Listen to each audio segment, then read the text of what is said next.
Hello, One Thing family. Jay Papasan here. This week, we're talking to Gene Rivers.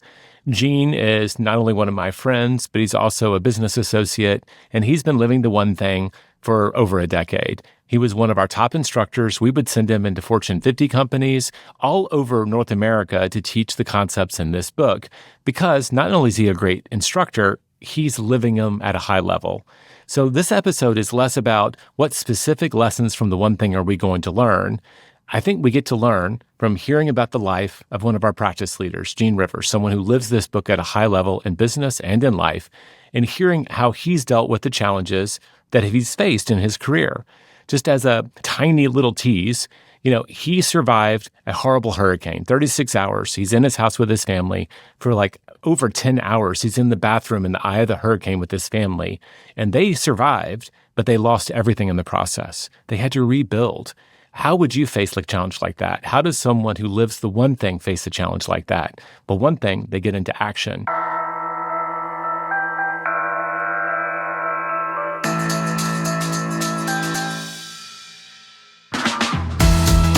I'm Jay Papasan, and this is The One Thing, your weekly guide to the simple steps that lead to extraordinary results. All right, Gene, I'm so happy to have you back on the show. I'm glad to be here. When we look back, some of your earlier shows I remember we did our original top 10 around 250 episodes, but that was in the top 10, because there are a few people that are in my world who both live and speak to the book as well as you do. So thank you for joining us, because I know people are going to love this. No pressure. No pressure at all, but where's my royalty check? Yeah. There we go. We were chatting, when you think about kind of your journey with the one thing, there's the Gene Rivers before the hurricane, and then there's the Gene Rivers after. Yeah. Why don't we start there? How were you pursuing success before the hurricane? And then tell us a little bit about what y'all had to do there. Well, my wife and I, as you know, were in different career paths. We worked together, and we weren't getting joy out of our work. And she and I both decided that we would go into business together. And we looked at a lot of different businesses, and we ended up choosing real estate. And sales. You were in wine before. What was I was in the wine business. She was in the restaurant business, which is how we met. I tried to sell her wine, and I sold her something else. There you go. But we had that joy in our lives. We were friends before we got romantic, and we loved good food and wine and having fun and all that stuff. And once we got into the real estate business, what we saw in it, which was a very low downstroke, but a very big return potentially, it was happening. And we'd quit our jobs. We had 3 months of our personal overhead and a bank account. We had kids at this time. And how many? Two. 2 kids. And we needed money, right? So it wasn't a joke for us to quit our jobs. It was. And 3 months runway in a business where it can take 3 months to close your first house if you already had it under contract. Yes. Is not a lot of runway. Yes.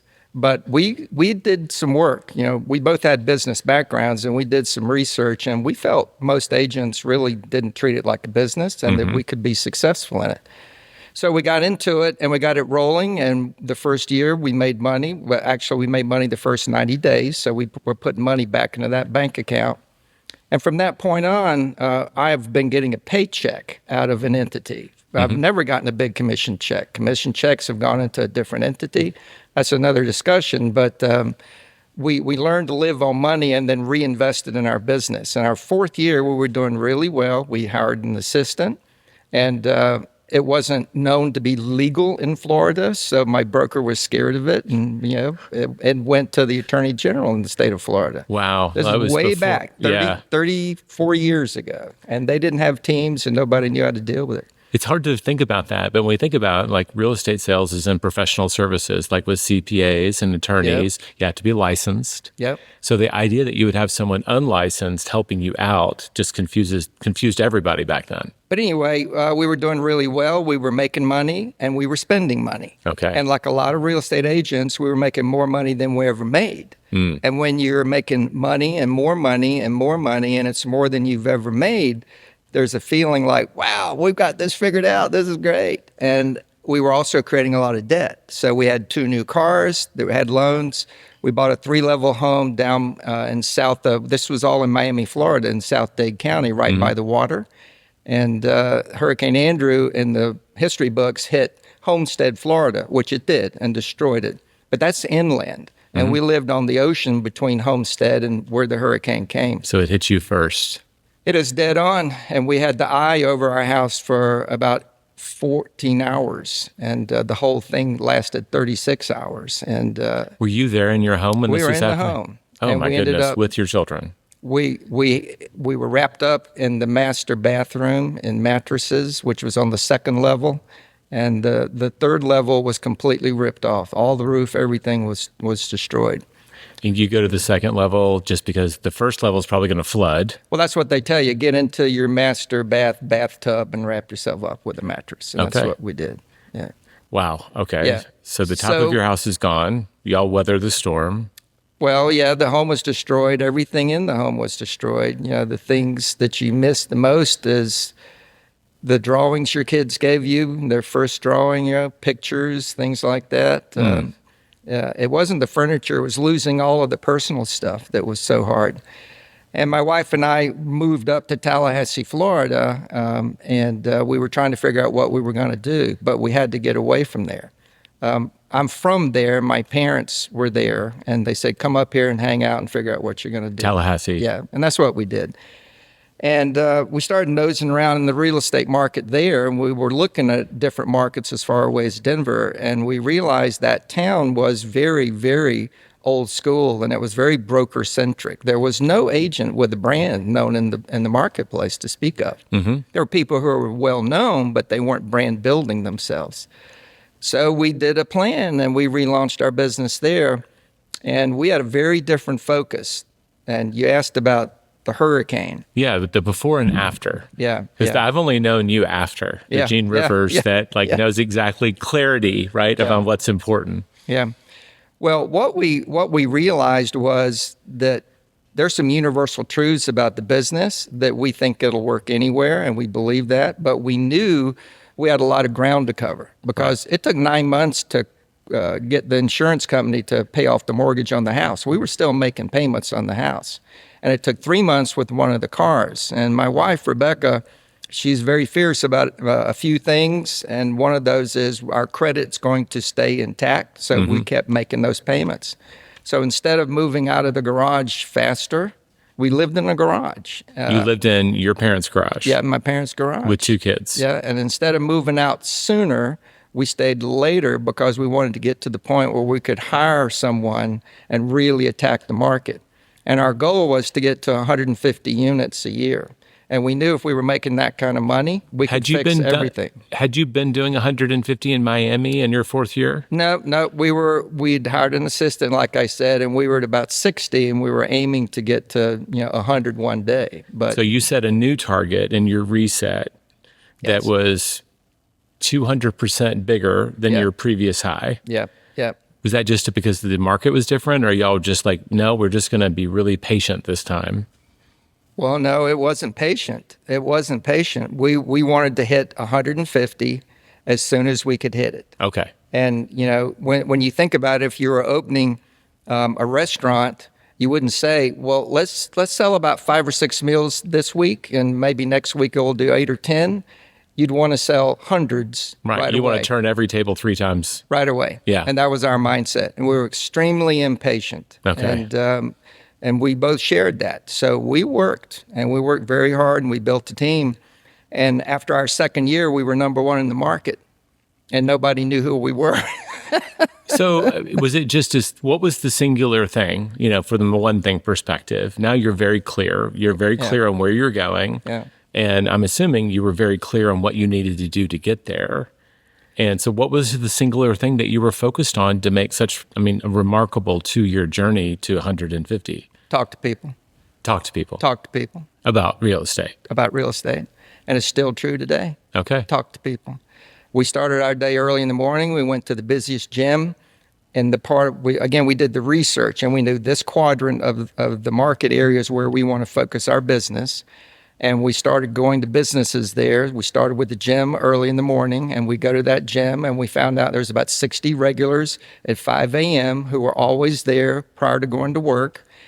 And when we left that place, and by the way, it only took about 60 to 70 days, and we'd met everybody there that was a regular. So then we're just like, hey, how you doing? and everybody knew what we did, Right. right? And we would talk to them about their real estate regularly. But we left there and we went to the busiest breakfast place. And at 7 a.m., there's the people in line. And this is way before Starbucks and all that stuff. So there was a bagel shop with great breakfast sandwiches and coffee. And there was always a line at 7 a.m. And guess what? They're regulars. They go there 5 days a week to get their coffee and go to work. So we didn't stand together. We split up. And we had people in front of us, behind us, and we'd stand there talking to them. Hey, how you doing? It's like, good to see you again. You're regular here, aren't you? Yeah, what do you do? And sooner or later, they say, what do you do? So we knew if we talked to people. And there at the breakfast place, we got a newspaper, the local paper, and they have this section called What's Going On in Town Today. And we'd look at it, and there'd be meetings that they're posted. And we decide what meetings are we going to go to? What are you going to go to? What am I going to go to? I went to Ducks Unlimited and learned about killing ducks, and I went to the Sierra Club and learned about saving ducks. And to this day, I like ducks. Okay. But I joined a Rotary Club. My wife joined Zonta, a professional women's organization. So our idea about lead gen wasn't it's a one-on-one game. It's get inside groups of people, and it's time leverage. We weren't thinking about it that way. But if there's a meeting going on, there's 60 people there, in 15 or 20 minutes, I can cruise the room and say hello to a bunch of people. Right. It's a lot faster than you could pick up the phone and call all of them in a TCPA compliant manner. That's right. Yes, we will be compliant. And because of my love and my wife's love of food and wine, we found the best restaurant in town was actually a French restaurant. We met the chef, and I said to the chef, what kind of duck do you make? Do you make duck l'orange? Yeah, we did talk about duck. Yeah, we actually did, Pierre. Anyway, I asked him what night are you closed? Because you don't work 7 days a week, do you? He said, no, we're closed on Tuesdays. And I said, suppose I started a food and wine club and we meet on your closed night. If I could get you 50 or 60 people for a 4 or 5 course meal, would you be interested in that? And he said, absolutely, let's do it. So we did that. And that club ended up with about 150 members, and an average dinner, we only did 60 seats. And the people that joined that fine dining club were doctors and lawyers. And as my mom said, that's the movers and shakers in town. Wow. Yeah. And that's how you get to number one. Meet a lot of people and keep seeing them. It's not a one-off. You keep seeing them over and over and over. It's kind of like you inverted the question most people ask. Most people who understand, you ask anyone in sales, especially in real estate in our world, what's your one thing? They're going to say lead generation, right? I need to go out and market and prospect for business. But most of them are thinking about the hour or two a day that they need to focus on doing that. And what I feel like y'all have done, I remember my first trainer I ever had, it was one of Gary's trainer. I could afford her 1 day a week. And then she would meet me at the office and work out in the gym. But she was teaching me, like, this is what working out is. Yeah. And I had like one of those old Polar watches, where you had the heart rate. And I'd like do a really hard workout and burn 550 calories. Yeah. And I'd be like, that's not even a cheeseburger.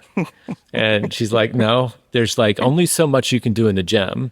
But she started coaching me. It's like, what I want you to do is, instead of trying to figure out how much energy you can expend in the 45 minutes to an hour you're in the gym, can you start just adding a little bit more energy to everything you do outside of it? Yeah. And she gave me a pedometer, like a cheap $10 one, and said, I want you to get 10,000 steps every day. Just get up and move your body. That's right. When you move it all day, you burn thousands of calories. Yeah. And so I feel like y'all flipped it. Like everybody's thinking about the gym workout as their lead generation. Yeah. And y'all just made it a not 24/7, but pretty much wherever you went, you were thinking lead gen. It's your lifestyle. You know what? I'm going to put a pin right there because I want to flip on the other side of this and see how, like, your clarity around how you rebuilt your business after the hurricane, what you needed, and how you made it. You're all encompassing one thing for your business. Yeah. I want to take that, instead of going super, super deep, like we can wrap up the marketing conversation. I want to talk about, you've also done some other amazing things with the one thing. So let's come back right after this break and we'll dive into the one thing and some of the other areas that I know you're great at. Sure. So the hurricane, you got very clear about building your business. Yeah. From the outside in, like I've known you for over 20 years now, that business success that y'all found has created the opportunity for you to own multiple businesses. You've gone You've become a very successful investor. You've Yeah. raised 4 kids that I hear Oxford, art criticism, you're doing okay in that too. Yeah. Yeah. And married for 35 years. Yeah. So did the clarity you found in business, is that the thing? How did you line up those things so that you could do so many things so well? And I know that you stubbed your toe plenty of No, times. Lordy, we fail forward. And Yeah. we've heard that phrase over and over again, but I really think it's true that if you're not trying, you're never going to fail, but you're never going to win either. Right. But if you're trying to win, you're going to stub your toe, is putting it mildly. In the big downturn, we were millionaire agents when we came to KW. And in the big collapse, our team was 26 people. And 3 years later, it was 8 people. That's the Great Recession you're talking about. The Great Recession, yeah. After '06, you look at '09, we were just shrunk. But the point was to stay profitable. And, Right. we kept shrinking in order to be profitable. It wasn't that we weren't making sales, but the costs were way, way more than we could handle. So we cut it down, and then market centers, we've done the same thing with our offices, we cut it down. We have an office last year, we cut $100,000 out of the overhead because of the change in the marketplace, right? Well, so I'm going to highlight something else I'm picking up. I think we call it the reality habit. Yes. I know that this is a struggle for some people, so we just unpack this. Everything you've described, you looked at Miami when you're making your career choice. Yeah. Let's get out of the restaurant and wine business and do this. You got perspective on what you might be getting into, and you saw an opportunity. After the hurricane, you go to Tallahassee, same thing. Oh, look, this is an old boys network. There's nobody doing anything. We still have opportunity. You get perspective. Yep. And when the market turns, there are a lot of people who had to go through all the stages of grief, denial being foremost. You get to reality really quickly so that you can ask the focusing question, what is it I need to do? Is it cut expenses? Is that a post-hurricane thing, or is that something that you brought to the table? No, it's a post-hurricane thing to have that intensity, that feeling about it that's really intense. When you lose everything in 36 hours, and I mean everything. Our pendings were gone, our listings were gone, only one car left, house destroyed, everything was gone. When you have that clarity, there's a sense of, why are we wasting time? Right. Move. You got to move. And it's easy to get caught up with thinking things are going to get better. Let's just hold on. Things are going to get better. You have no idea about that. You just have no idea. And we don't move fast enough still. We don't. But we have a large organization. We got about 35 people on payroll across North Florida. We've got 7 locations. The bigger you get, the harder it is to turn on a dime, right? Right. So it's not necessarily easy to do. And saying you're going to let somebody go in an office where there's 150, 200 people, and that person services a bunch of people, that can cause fear, that can cause distrust. So it's more complicated. And you just go, oh, we got to do something, and then you just do it. You do it. It does start with vision. But the perspective about time that I realize that I've moved into over a long period of time, but I realize where I'm at, there is not any more time than the day. And there's not, I'm very clear that 8 hours a day, that's 1/3 of your life. You're sleeping. And when you're sleeping, you're not in reality. Right. You're skiing or you're doing whatever, but you are literally anti-reality. And then you wake up and you've got reality. You got 16 hours. Half of that should be work. Half of that should be learning and playing and spending time. And that 8 hours of work, I think a lot of agents think about stuff they should have done yesterday, and they spend too much on that. Just shut up. You didn't do it. You should have done it. You should have done it. Shut up. Now go do it, right? Yeah. But they also can't sit here today having a conversation with me and do anything tomorrow while they're still here today. And what people really have to understand is you don't have any place to build your success except today. There is nothing else. If you don't do something that matters today, you are done. You're done. You got to wake up. There's no tomorrow, and there's no point in thinking about the past. don't get me wrong, if you make mistakes, learn from them. Right. But if you screwed up, just stop screwing up. Just do what you need to do. And So I really, stop judging yourself for screwing up. I think Right. most of the time is wasted when we get into this I should spiral. Well, I should have, I should have, I should have. And there's this voice in our head. Maybe it's our moms or maybe it's some coach or Yeah, someone else yeah. that's telling us that we have to be better Yeah. versus just going out and making a tiny bit of progress in the right direction and trusting in momentum. Yeah. And there's so much to do. But what I think is that every day, everybody should understand there's 4 hours, 5 hours that if you get those right, Yeah. things are going to go forward and upward. And if you don't get those right, you only get 1 hour right, you'll be slow, there'll be muck, you'll be, why aren't things getting better? You're right. You just got to figure that out. And that's what the One Thing book is all about. Yeah, but even 30 minutes in the beginning is better sure. than no minutes. Yeah. And in my experience, the hardest part, people will spend 30 minutes just getting started. Yeah. But then once they start, it's easy to keep going. Yeah. So start wherever you are. It doesn't have to be 4 hours in the beginning, Yeah. but you know that that's where you want to get to. Like if I can just kind of be on point, think about how little time that is, just for about 4 hours a day. Yeah. Actually do the things that I kind of need to do. That kind of takes care of virtually 90% of all the problems that you're going to face. Yep. Choosing to do the difficult things or the uncomfortable things. I'll say uncomfortable because doing what you need to do when you need to do it Yeah. isn't always hard, but it's often uncomfortable in the beginning. I think that's true, but I also think it's just understanding what's the most important thing for you to do. Right. And there's so much to do. I think people, sometimes it's not that it's the hardest thing to do, they just don't see it with clarity. Like we talked about, lead generation is getting in front and talking to people, and people are everywhere. What's your problem? Talk to people about real estate, That's right. what you do. You go to the grocery store once a week and get $200, you get it all wrong. You need to go 5 times a week, wear your name badge, and talk to people, stand in line, and smile a lot. And ask people, do you own or do you rent? I'm doing a survey. I mean, just Don't overcomplicate it. don't overcomplicate it. Don't overcomplicate it. But I've hinted at all of these others. I've been a fan and a friend for a long time. Yeah. You've done, I believe, a great job raising your kids. You guys have like a mountain home that y'all get to go to and do the things that you love. You've built and designed a really amazing life, considering that 36 hours where kind of this new version of the river started in that hurricane. Yeah.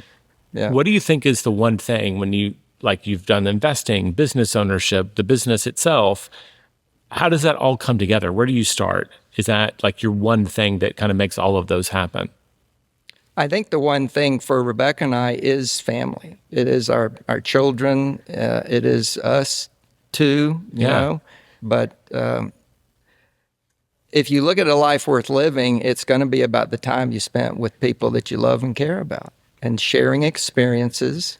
And that will ultimately be the legacy that we leave our kids. And our kids, we're very lucky. All of our kids are very, very close. They love each other. They respect each other. We are still spending as much time as we can with them. We had a place in Florida. We have our beach house there. We had another place in Florida, and we got rid of that. My oldest daughter got a job that she was going to be spending a lot of time in New York City. And our youngest daughter is already there working in neonatal medicine in a hospital. And my wife and I were talking, okay, we're going to have $2 in New York City. And my wife just looked at me. Time to and I invest looked at in her New and York said, real estate. All right, we got to get a place in New York City. And we did, you know, so we have a place in New York City now. And, we see the kids, the granddaughter and son-in-law way more than we would see them if we didn't have that place. But that's not, quote, the only place we live. We also are in Florida. We still have our beach house, and it's in the middle of our business operation across North Florida. And, the reason to have a beach house and a ski house is if you want to see your kids and grandkids for the rest of your life, that'll do it. Go where they want to go with their friends. They will show up. Don't worry about it. You'll see them. I love that. It's very pragmatic. And you and Rebecca, y'all are business partners and partners. Yes, yes. Do y'all have like a family meeting every week? How do y'all stay on track and keep that perspective? Do y'all just hold each other, I don't want to say hold each other accountable. How do you support each other through all of this stuff for so long? Well, it's very difficult, I think, for married couples to do this. And I've known some who've gotten divorced over being in business together and couldn't make it work. And it is definitely trying in business, no question about that. So there's hard decisions to make, and we don't always agree on those. Right. And just like personally, we don't always agree about personal decisions about to make. But I think what we've navigated is that it is never going to be more important than being together. So if the commitment is to be together, then we'll have disagreements. She has been a fierce accountability partner for me, and I have been a fierce accountability partner for her. She will tell you most of our big business moves, I pushed into it. Our second market center was a failing one out of town, and I said, we're going to buy it and we're going to turn it around. She said, are you sure about that? And I said, yes, and that's what we did. Yeah. So I pushed her, she's pushed me. But I think that's what it's about. Again, back to experiences worth giving.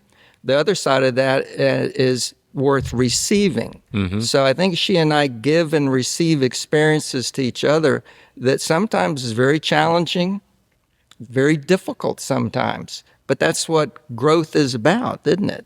Is that one of her core values? I feel like it's got to be one of yours, growth. Oh, yeah. Yeah. So that's probably where you come together. Like even when it's uncomfortable, that's where growth happens. Yeah. It's not in your comfort zone.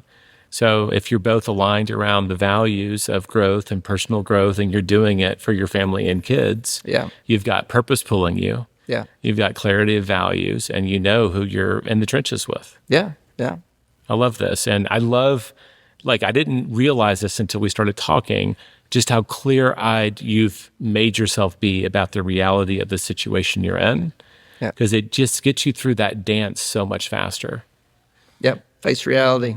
So for someone who's listening, may or may not be in real estate, based on what we've talked about, we like to give folks a challenge. Yeah. So what's a small challenge we could give them between now and the next episode based on what we've been talking about? I think if you don't already do it, there's this thing that I practice called a quantum leap morning. I get up early, exercise, fuel my body, meditate, pray. I think that thing where every morning you spend 10 or 15 minutes quiet, just quiet and not thinking, but being aware of what's really important to you and being aware for that day what's the most important thing for you to do to feel good about your day. And if you can just take the time to do that, and it's in your book. Yeah, it's the energy plan. It's the part that a lot of people don't get to at the back of the book. But when I interview highly successful people, you'd be amazed how often it comes up. How we start our days often determines how we finish them. Yeah. So starting with a little focus on building your foundation, exercise, meditation, clarity, that allows you, makes you so much more likely to do those little things that you got to do every day. Yep. I love that, Gene. Thanks for coming on and sharing with us again. It's my pleasure. Well, I hope you enjoyed my conversation with Gene Rivers. I certainly did. I always love catching up with my friend. Now, thinking about his challenge, I didn't want to go there in the interview because we'd had such a great talk, but I think we need to make it a little bit more bite-sized. Is that really a lead domino activity that we could try this week? And I think let's just start with one aspect of what he's talking about with the Quantum Leap Morning. Can you, maybe starting tomorrow, all the way through next week, just take 5 minutes of reflection, set your phone away, don't look at the TV, turn it off, just reflect for 5 minutes on what your day needs to be about. What's your one thing? And see if that doesn't change your trajectory. Now, next week, we'll have a solo episode. I've gone on a deep dive on one of my favorite parenting experts. Maybe you've heard of Dr. Becky. If you haven't, it doesn't matter. I'm reading her books, I'm listening to her podcasts, and I keep thinking, yeah, these are great parenting lessons, but they're really leadership lessons here. So if you'd like to hear some of my favorite leadership lessons that I learned from a parenting expert, tune in next week and we'll all be better at leading ourselves and others. Warning: You must comply with the TCPA and any other federal, state, or local laws, including for B2B calls and texts. Never call or text a number on any do not call list, and do not use an auto dialer or artificial voice or pre-recorded messages without proper consent. Contact your attorney to ensure your compliance. This podcast is for general informational purposes only. The views, thoughts, and opinions of the guest represent those of the guest and not Productive or Keller Williams Realty LLC and their affiliates, and should not be construed as financial, economic, legal, tax, or other advice. This podcast is provided without any warranty or guarantee of its accuracy, completeness, timeliness, or results from using the information.